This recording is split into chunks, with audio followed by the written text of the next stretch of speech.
Hi guys! Good morning! And ayan na nga, we are here already sa hospital kung saan kasama natin yung isang pasyente na magpapagawa ng kanyang facial contouring today and revision rhinoplasty ng kanyang ilong. So, bago natin to simulan, ipapakilala ko muna siya sa inyo. Kasama ko ngayon si Miss Gladys. How are you? I'm good. Ayan, so as you can see today, babawasan natin ang kanyang cheekbone and also yung bone contouring ng kanyang chin. And today, kasama natin yung isa sa mga legit na doktor na gumagawa nito ngayon dito sa Vietnam.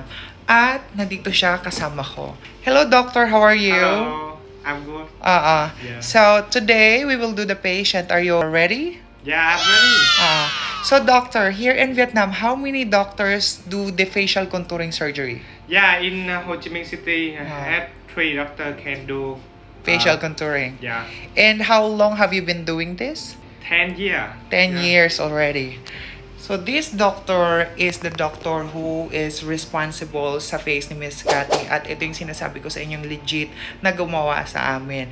And as well, ngayon, may experience ng isa sa ating mga pasyente, yung kamay ni Doc. At ipapakita natin sa inyo yung mga before and after pag natapos yung surgery. Pero, ipapakita natin kung anong gusto ma-achieve ng patient natin. As you can see, this is her face. She look gorgeous already. It's just the cheekbones are higher, katulad ng cheekbones natin before tayo nagpa-surgery. And ganito ang i-expect nating result pag natapos. So, we will challenge you, Doc, to do this for our patient.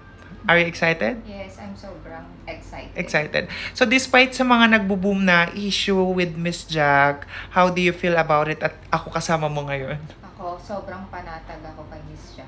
Nasa mabuting kamay ako. Thank you so much. Thank you, Miss Jack. Thank you. So, later, we will show you yung mga dapat pang malaman ng patient and in everything na vital sa surgery na ito. So, abangan na lang natin ang mga susunod na kabanata sa susunod na series ni Ma'am. Okay, bye for now and see you all guys soon in Philippines. Bye!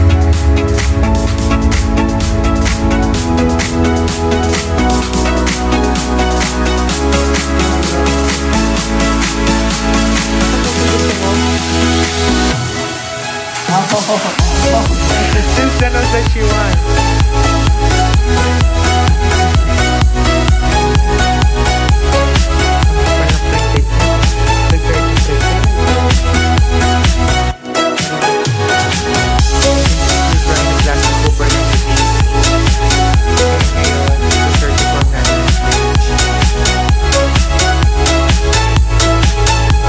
So the patient is ready at nandun siya sa loob. And kain muna tayo sa labas. Kasama natin si Doc.